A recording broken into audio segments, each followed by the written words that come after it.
खऱ्या अर्थानं जर आपण बघितलं तर ह्या जे काही असोसिएशन आहे याची आज खऱ्या अर्थानं गरज आहे. आपण पाहतो या देशामध्ये सुरक्षितता काय आहे, कशा पद्धतीने महिलांवर अत्याचार होतात, मुलींवर अत्याचार होतात, सरकार कायदे करते तरीही ते अत्याचार थांबत नाहीत.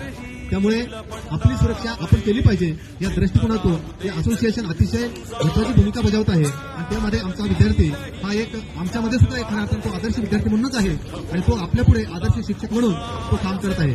त्यामुळं त्याचं कौतुक करणं आमचं आद्य कर्तव्य आहे. म्हणून त्यांचे जे हे 3 वर्ष झालेले आहेत ते खरोखर सक्सेसफुल झालेले आहेत. त्यामुळे या ठिकाणी त्यांनी प्रत्येक क्षेत्रातील मान्यवरांना बोलवलेलं आहे. फक्त काही शिक्षकच आहेत असं नाही, क्रीडा क्षेत्र आहे, वेगवेगळ्या क्षेत्रामध्ये बोलवलं आहे. म्हणजे सांघिकपणा अतिशय महत्वाचा आहे आणि तो सांघिकपणा त्यांच्या विद्यार्थ्यांमध्ये सुद्धा असला पाहिजे. या ठिकाणी मी अशी ग्वाही देतो आणि माझे 2 शब्द संपवतो. जय हिंद, जय भारत.